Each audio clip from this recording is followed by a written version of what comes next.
የከተማን ቅጥር በር ከነመቃኑ ነቅሎ ተራራ ጫፍ ላይ የጣለ የብረት ሰንሰለትን እንደ ተልባ እግር የበጣጠሰ በአንዲት የአህያ መንጋጋ ብቻ ሺህ ጦረኞችን ያንበረከከ ወደር የለሽ ጀግና ሕዝብ ተሰብስቦ ያልቻለውን ሰራዊት ተሰልፎ ያላሸነፈውን ይህንን የእግዚአብሔር አርበኛ አንዲት ሴት በእንባዋ ጣለችው።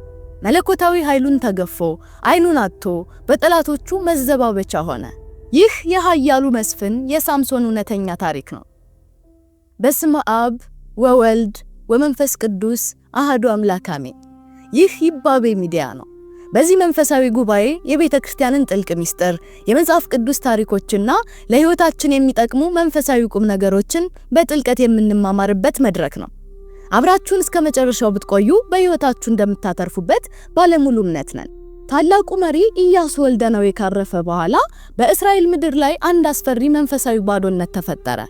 ቀይ ባህርን የከፈለውን መና ከሰማይ ያወረደላቸውን የኢያሪኮን ታላቅ ቅጥር ያፈረሰውን አምላክ ያየው ያ ትውልድ አልፎ እግዚአብሔርንና እርሱ ለእስራኤል ያደረገውን ድንቅ ሥራ የማያውቅ አዲስ ትውልድ ተተካ።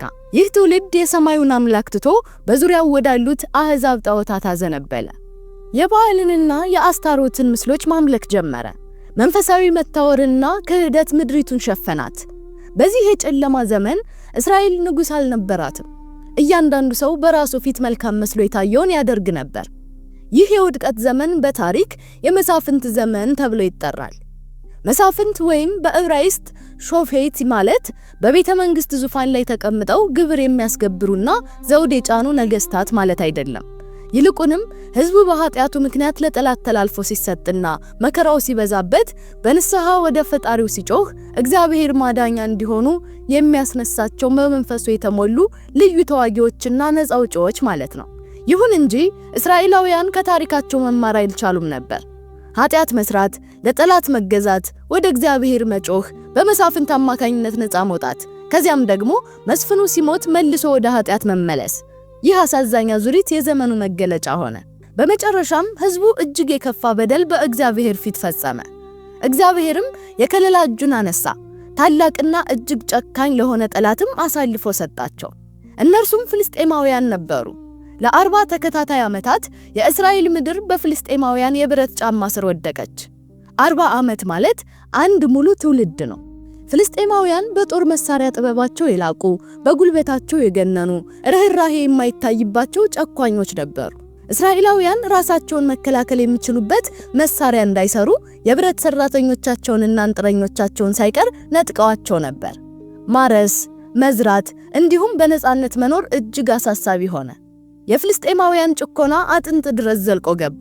በዚያ የጨለማ ዘመን የእስራኤል ተስፋ የደረቀ በሚመስልበት ወቅት ጾራ በምትባል አንዲት የገጠር ከተማ ውስጥ ሌላ የደረቀ ተስፋ ነበር። ማኑሄ የሚባል ከዳን ወገን የሆነ አንድ ሰው ከሚስቱ ጋር ይኖር ነበር።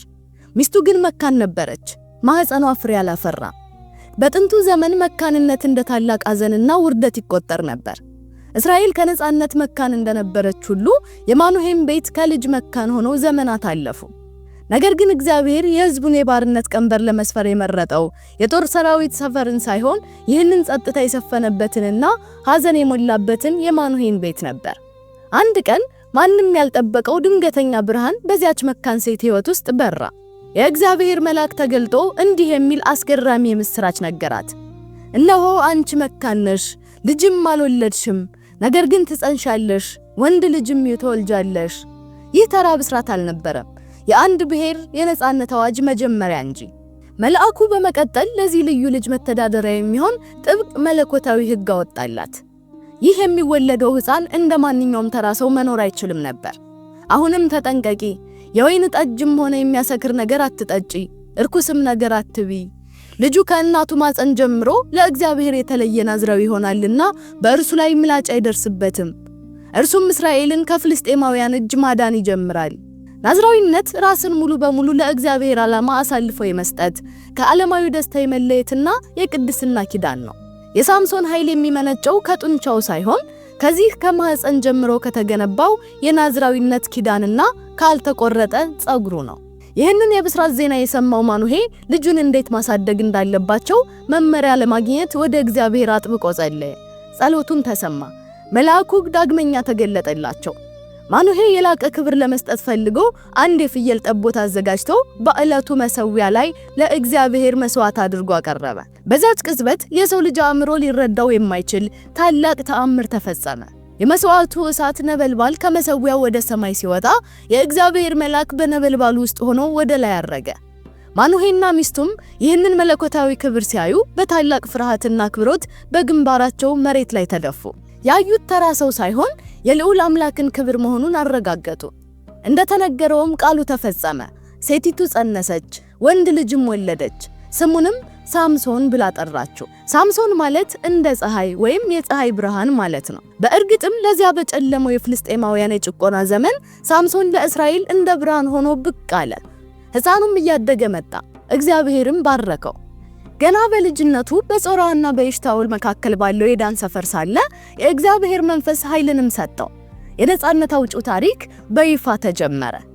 የሳምሶን ታሪክ ከጾራ ተራሮች ወጥቶ ወደ ተምና ቁልቁለት ሲያመራ የሕይወቱም አቅጣጫ አብሮት መለወጥ ጀመረ። ወጣቱ ናዝራዊ የእስራኤል ተስፋ አንድ ቀን ወደ ተምና ወረደ። በዚያም የዓይኑን ብርሃን የሚሰርቅ የልቡን ምት የሚቀይር ፈተና ገጠመው። እርሷም አንዲት ወጣት ፍልስጤማዊት ነበረች። ጠላት ከሆኑት ሕዝቡን ከሚያሰቃዩት ካልተገዘሩት ፍልስጤማውያን ወገን ሚስት ሊያገባ መመኘቱ ወላጆቹን ክፉኛ አስደነገጣቸው። በእውነት ከዘመዶችህና ከሕዝባችን ሁሉ መካከል ላንተ የምትሆን ሴት ጠፍታ ነውን? በማለት በሐዘን ሞገቱት። ነገር ግን የሰው ልጅ ዓይን የሚያየው የነገሮችን ውጫዊ ገጽታ ብቻ ነው። በመጽሐፍ ቅዱስ ታሪክ ውስጥ እጅግ አስገራሚ ከሆኑት ምስጢሮች አንዱ እዚህ ላይ ይገኛል።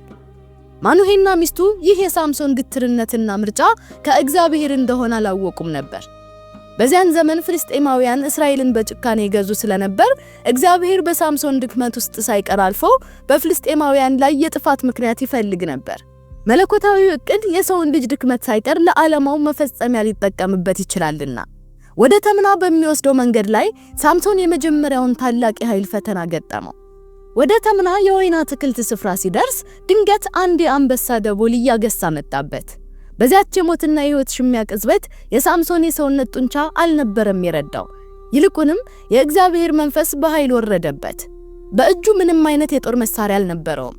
ነገር ግን ያንን ግዙፍና አስፈሪ አንበሳ አንድ ሰው የፍየል ጠቦትን እንደሚገነጣጥል በባዶ እጁ ገነጣጠለው። ይህ ተራ የጀግንነት ታሪክ አልነበረም። የእግዚአብሔር መንፈስ በሰው ልጅ ላይ ሲያድር የሚፈጠረውን ወደር የለሽ መለኮታዊ ኃይል የሚያሳየው ሕያው ምስክር ነው እንጂ። ሳምሶን ግን ይህንን ታላቅ ገድል ለአባቱም ሆነ ለእናቱ አልነገራቸውም። ከጥቂት ጊዜ በኋላ ያችን ፍልስጤማዊት ሴት ለማግባት በተመሳሳይ መንገድ ሲመለስ ቀድሞ የገደለውን የአንበሳ ቡድን ለማየት ከመንገዱ ፈቀቅ አለ። በዚያም ያልጠበቀው ነገር ጠበቀው። በሞተው አንበሳ ሬሳ ውስጥ የንብ መንጋ ሰፍሮ ማር አፍርቶ ነበር። ሳምሶን ማሩን በእጁ ዘግኖ እየበላ መንገዱን ቀጠለ። ለወላጆቹም ሰጣቸው፣ እነርሱም በሉ። ነገር ግን ማሩን ያመጣው ከሞተ አንበሳ ሬሳ ውስጥ መሆኑን አልነገራቸውም። እዚህ ላይ ነው የሳምሶን ሕይወት የመጀመሪያው መንፈሳዊ ስብራት በግልጽ የታየው። እንደ እግዚአብሔር ሕግ አንድ ናዝራዊ የሞተን በድን መንካት ፈጽሞ የተከለከለ እርኩሰት ነው። ሳምሶን ግን ከኪዳኑ ይልቅ የሥጋው ፍላጎት፣ ከሕጉ ይልቅ የማሩ ጣዕም አሸነፈው። ይህ ድርጊት ወደፊት ለሚመጣው ታላቅ ውድቀቱ ጥላ ነበር። መንፈሳዊ ኃይሉንና ግላዊ የሥጋ ፍላጎቱን ማቀላቀል የጀመረበት፣ ቅድስናውን በጣፋጭ የማር ፈተና የሸጠበት የመጀመሪያው የውድቀት ምዕራፍ እዚህ የአንበሳ ሬሳ ላይ ተጀመረ። የሰርጉ ዕለት ደረሰ። ሳምሶን በተምና ወረደና እንደ ዘመኑ የሙሽሮች ወግ ታላቅ የሰርግ ድግስ አዘጋጀ። ፍልስጤማውያንም ሳምሶንን ባዩት ጊዜ ስጋት ስላደረባቸው አካባቢውን እንዲጠብቁና አብረውት እንዲሆኑ 30 አጃቢዎችን ሰጡት። ይህ የሰርግ ድንኳን ግን የፍቅርና የደስታ መድረክ ብቻ አልነበረም። ሳያውቁት የሁለት ታላላቅ ኃይሎች የትግል አውድማ የሆነ ነበር። በድግሱ መሃል ሳምሶን ለ30ዎቹ የፍልስጤም ጎበዞች አንድ ጥያቄ ሰነዘረ። አንድ እንቆቅልሽ ነግራችኋለሁ አላቸው። በእነዚህ በሰባቱ የሰርግ ቀናት ውስጥ ፍቹን ካገኛችሁት 30 የቀጭን ፈትል ቀሚስና 30 የክት ልብስ ሰጣችኋለሁ። ካልፈታችሁት ግን እናንተ ትሰጡኛላችሁ። ፍልስጤማውያንም በልበ ሙሉነት እንቆቅልሽን ንገረንና እንስማው አሉት። ሳምሶንም በመንገድ ላይ የገጠመውንና ለማንም ያልተነፈሰውን ምስጢር በእንቆቅልሽ ቋጠረና ከበላተኛው መብል ወጣ፣ ከብርቱም ውስጥ ጣፋጭ ነገር ወጣ አላቸው። ፍልስጤማውያንም መልሱን ለማግኘት አእምሯቸውን አሰሩ። ነገር ግን 3 ቀን ሙሉ ቢመራመሩም እንቆቅልሹን ሊፈቱት አልቻሉ። የሳምሶን እንቆቅልሽ ከእነርሱ አቅምና ዕውቀት በላይ ነበር። በአራተኛው ቀን የትዕቢታቸው ልብስ ሲገፈፍ ወደ ማጭበርበርና ማስፈራራት ተሸጋገሩ። ወደ ሳምሶን ሙሽራ ሄደው የእንቆቅልሹን መልስ እንዲነግረን ባልሽን አግባቢልን፣ ያለበለዚያ ግን አንቺንም የአባትሽንም ቤት በእሳት አቃጥለን እናጠፋችኋለን፣ ጠርታችሁ የጋበዛችሁን ልትዘርፉን ነው በማለት የሞት ዛቻ አስቀመጡበት። በዚህች ቅጽበት የሳምሶን የመጀመሪያው የህይወት ፈተና ገጽታዋን ቀይራ ብቅ አለች። ሙሽሪት በጭንቀት ተዋጠች። ነገር ግን እውነቱን ለባሏ ከመንገር ይልቅ የሴትነት መሳሪያዋን እንባዋን ተጠቀመች። በሳምሶን ፊት ቆማ እንባዋን እያፈሰሰች በእርግጥ ትጠላኛለህ እንጂ አትወደኝም፣ ለወገኖቼ እንቆቅልሽ ነግረሃቸው ፍቺውን ለኔ ያልነገርከኝም እያለች መነዝነዝ ጀመረች። ሳምሶን ይህን እኮ ለአባቴና ለእናቴ እንኳን አልነገርኳቸውም፣ ላንቺ እንዴት እነግርሻለሁ ብሎ ሊያሳምናት ቢሞክርም እርሷ ግን የሰርጉ በዓል እስኪያልቅ ድረስ 7 ቀን ሙሉ እያለቀሰችና እያዘነች አሰለቸችው። ታላቁን አንበሳ በባዶ እጁ የገነጣጠለው የሳምሶን ክንድ በሚስቱ እንባና የዕለት ተዕለት ጭቅጭቅ ፊት ዛለ። አጥብቃ ስለነዘነዘችው በመጨረሻው በ7ኛው ቀን የልቡን ምስጢር አውጥቶ ነገራት። እርሷም ያገኘችውን ምስጢር ወዲያውኑ ሄዳ ለወገኖቿ ለፍልስጤማውያን አሳልፋ ሰጠች። በ7ኛው ቀን ፀሐይ ከመጥለቋ ጥቂት ቀደም ብሎ የከተማይቱ ሰዎች ወደ ሳምሶን መጡና በድል አድራጊነት ስሜት ከማር የጣፈጠ ምግብ ከየት መጥቶ ከአንበሳስ ብርቱ ከየት ተገኝቶ ብለው መለሱለት። የሳምሶን ልብ በክህደት ተመታ። መልሱን በራሳቸው ጥበብ እንዳላገኙት ይልቁንም በሚስቱ በኩል ሾልከው እንደገቡ ወዲያውኑ ገባው። በታላቅ ቁጭትና ንዴት በጊደሬ ባላረሳችሁ እንቆቅልሽን ባልፈታችሁ ነበር አላቸው። የገዛ ሚስቱ ለጠላቶቹ መሳሪያ መሆኗን ማወቁ ውስጡን አቆሰለው። በዚህ ጊዜ የተለመደው የተፈጥሮ ቁጣ ሳይሆን የእግዚአብሔር መንፈስ በኃይል ሳምሶን ላይ ወረደበት። የሰርጉ ድንኳን የጦርነት አዋጅ ሆነ። ሳምሶን ወዲያውኑ ተነስቶ 30 ማይል ያህል ርቀው ወደምትገኘው ታላቂቱ የፍልስጤማውያን ከተማ ወደ አስቀሎና ወረደ። በዚያም 30 የፍልስጤም ሰዎችን መትቶ ገደለ። ልብሳቸውንም ገፈፈ። የተገፈፈውንም ልብስ አምጥቶ እንቆቅልሹን ለፈቱት ሰዎች ወረወረላቸው። በታላቅ ቁጣም እንደነደደ ሚስቱን በተምናትቶ ወደ አባቱ ቤት ተመለሰ። የሳምሶን የመጀመሪያው የበቀል እርምጃ በደም ተፈጸመ። ፍልስጤማውያን በእስራኤል ላይ ካደረሱት የዘመናት በደል አንፃር ይህ ገና የማዕበሉ መጀመሪያ ነበር። የስንዴ መከር በደረሰ ጊዜ ሳምሶን የቁጣው ማዕበል ረገብ ሲልለት አንድ የፍየል ጠቦት ይዞ ሚስቱን ለማየት ወደ ተምና ተመለሰ። ወደ ሚስቴ ወደ ጫጉላ ቤቴ ልግባ ብሎ ሲጠይቅ ግን ያልጠበቀውና ክብሩን የሚነካ ክህደት ጠበቀው። የሴቲቱ አባት በሩን ዘግቶ ፈጽሞ የጠላት ስለመሰለኝ ለሚዜ ድሪያት አለው አለው። አባቷ ስህተቱን ለማረም በማሰብ ከእርሷ ይልቅ የምታምር ታናሽ እህት አለቻት፣ እባክህ እርሷን በምትኩ አግባ ብሎ ተማጸነው። ነገር ግን ለሳምሶን ይህ ከግል ጸብ አልፎ የእስራኤልን ሕዝብ በንቀት ከሚረግጡት ፍልስጤማውያን ጋር ወደ ለየለት ጦርነት መግቢያ ምክንያት ሆነ። በታላቅ ቁጣ ከእንግዲህ በፍልስጤማውያን ላይ ለሚደርሰው ጥፋት እኔ ተጠያቂ አልሆንም፣ ክፉኛ ጎዳቸዋለሁ ብሎ ዛተ። የሳምሶን ቁጣ ተራ የሰው ልጅ ንዴት አልነበረም፣ እስራኤልን ነፃ ለማውጣት በውስጡ የታመቀው መለኮታዊ ኃይል መፈንዳት እንጂ። የሳምሶን የበቀል እርምጃ እጅግ አሰቃቂ ነበር። ወደ ጫካ በመሄድ 300 ቀበሮዎችን አጠመደ። የቀበሮዎችን ጭራ ሁለት እያደረገ አሰረ። በየሁለቱም ጭራዎች መካከል አንድ ችቦ አስገባ። ከዚያም ችቦዎቹን በእሳት አያይዞ የተደናገጡትንና የሚሯሯጡትን ቀበሮዎች በፍልስጤማውያን የደረሰ የስንዴ አዝመራ ውስጥ ለቀቃቸው። እሳቱ እንደ ሰደድ እየተዛመተ ነዶውን፣ ያልታጨደውን ስንዴ እንዲሁም የድካማቸው ፍሬ የሆኑትን የወይንና የወይራ ተክሎቻቸውን ሳይቀር በልቶ አመድ አደረጋቸው። ይህ ጥቃት የፍልስጤማውያን የኢኮኖሚ የጀርባ አጥንት የሚሰብር ነበር። መላው የፍልስጤም ምድር በጢስ ተሞላች። የሕዝቡም ልፋት በአንድ ሌሊት ወደ አመድነት ተቀየረ። ፍልስጤማውያን የጥፋቱን መጠን ባዩ ጊዜ ይህን ያደረገው ማን ነው ብለው ጠየቁ። ሚስቱ ለሚዜው ስለተሰጠችበት የተምናዊው አማች ሳምሶን ነው የሚል ምላሽ አገኙ። በዚህ ጊዜ የኃጢአትና የክፋት አዙሪት አስከፊ ገጽታዋን አሳየች። ፍልስጤማውያን ቁጣቸውን በሳምሶን ላይ መወጣት ሲያቅታቸው በቀላሉ ሊያጠቁት ወደሚችሉት ወደ ገዛ ወገኖቻቸው ዞሩ። ወደ ተምና በመሄድ የሳምሶንን ሚስትና አባቷን ከነቤታቸው በእሳት አቃጥለው ገደሏቸው።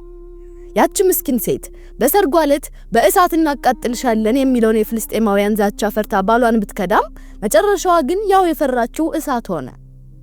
ይህ ጭካኔ የሳምሶንን ቁጣ ይበልጥ አባባሰው። እንዲህ ያለውን ግፍ ከሰራችሁ በእናንተ ላይ ሳልበቀል አልቀርም በማለት የማያዳግም ቃል ገባ። ወርዶም ያለ ምንም ርህራሄ ክፉኛ መታቸው። ከእነርሱም ብዙዎችን በታላቅ እልቂት ፈጀ። ይህንንም ካደረሰ በኋላ ብቻውን ወደ ይሁዳ ምድር ወርዶ በኤጣም አለት ዋሻ ውስጥ ተቀመጠ። ነገር ግን የደም አዙሪቱ ገና አላቆመም። ፍልስጤማውያን ይህንን ታላቅ ውርደት ዝም ብለው የሚያልፉ አልነበሩ። የፍልስጤማውያን ሰራዊት በይሁዳ ምድር ላይ ሰፈረ። በሌሂም አጠገብ ተበታትነው አደፈጡ። የይሁዳ ሕዝብ በታላቅ ድንጋጤ ተዋጠ። ልትወጉን የመጣችሁት ለምንድን ነው ብለው በጠየቁ ጊዜ ፍልስጤማውያኑ ሳምሶንን ልናስርና ያደረገብንን ልናደርግበት መተናል ብለው መለሱ። በዚህ ጊዜ እጅግ አሳዛኝ የሆነ የታሪክ ምዕራፍ ተከሰተ። 3000 የይሁዳ ሰዎች የገዛ ወንድሞቹ ጠላቶቻቸውን ከመጋፈጥ ይልቅ ነፃ አውጫቸውን አሳልፈው መስጠትን መረጡ። የባርነት ቀንበር አካልን ብቻ ሳይሆን አእምሮንም እንዴት እንደሚያደነዝዝ ከዚህ በላይ ሕያው ማስረጃ የለም። 3000 ሰዎች ሳምሶንን ወደ ተደበቀበት የኤጣም አለት ዋሻ ወረዱ። ፍልስጤማውያን ገዢዎቻችን መሆናቸውን አታውቅምን? ይህን ያደረግብን ምንድነው ብለው ወቀሱት። ሳምሶን የገዛ ወንድሞቹ ጠላት ሆነው ሲመጡበት ልቡ ቢያዝንም ያደረጉብንና ያደረኩባቸው አላቸው። እነርሱም አስረን ለፍልስጤማውያን ልንሰጥ መተናል አሉት። በወቅቱ ሳምሶን 3000 የይሁዳን ሰዎች መደምሰስ የሚችልበት ጉልበት ነበረው። እናንተ ራሳችሁ እንዳትገድሉኝ ብቻ ማሉልኝ አላቸው። እነርሱም ቃል ገብተው በሁለት አዳዲስ ገመዶች ጠፍንገው አስረው ከዋሻው አወጡት።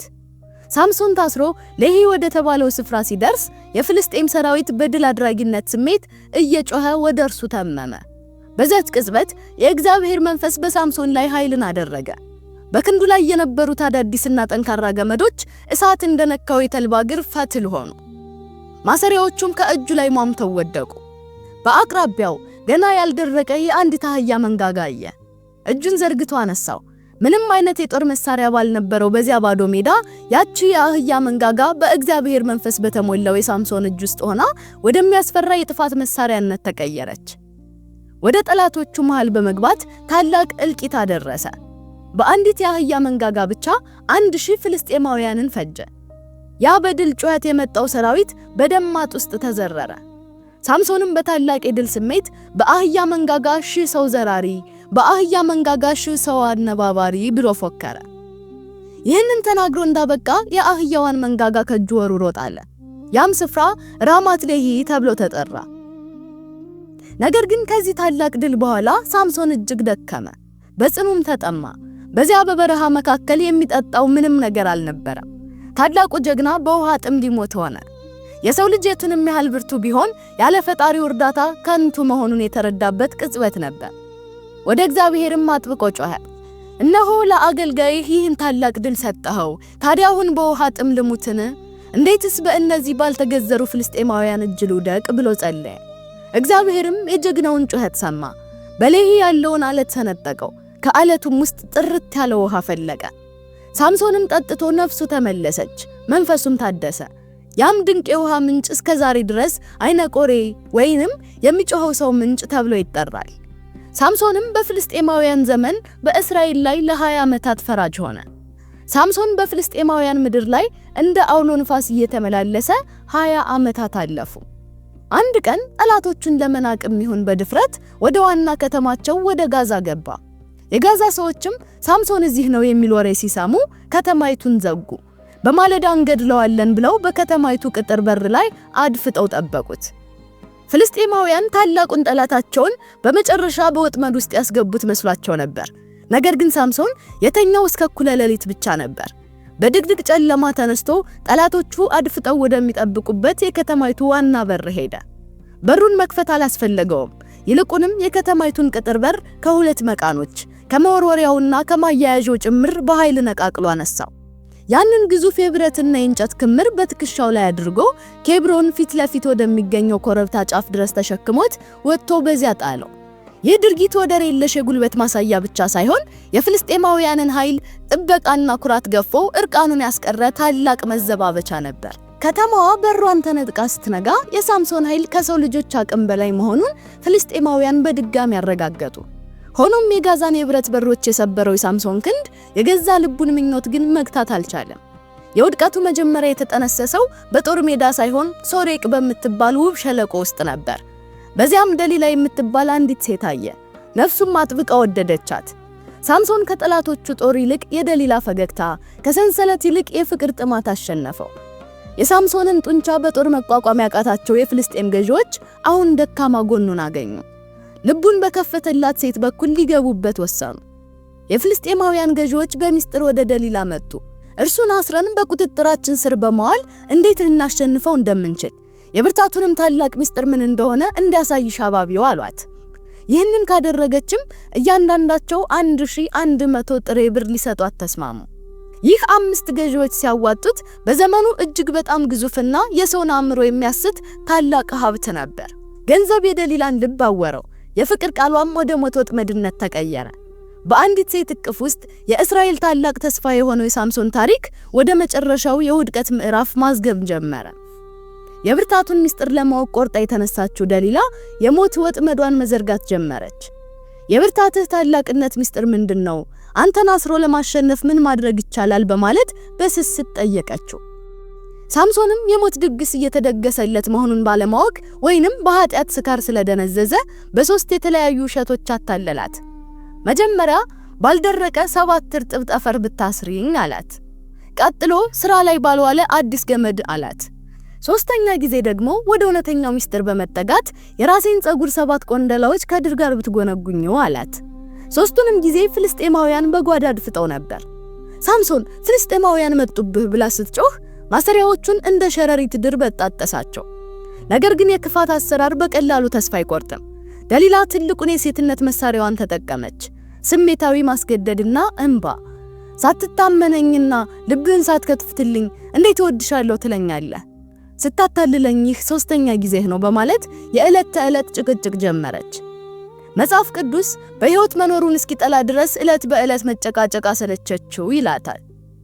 ታላቁን አንበሳ የገነጣጠለው 1000 ጦረኞችን ያንበረከከው የሳምሶን ክንድ በአንዲት ሴት የዕለት ተዕለት ውትወታ ፊቱ ዛለ። በመጨረሻም ያን ታላቅ ውድ ነገር ከእግዚአብሔር ጋር የነበረውን የናዝራዊነት ኪዳኑን ለአንዲት ዝሙተኛ አሳልፎ ሰጣት። ከተወለድኩ ጀምሮ ለእግዚአብሔር የተለየው ናዝራዊ ነኝ። ራሴን ምላጭ ነክቶት አያውቅም።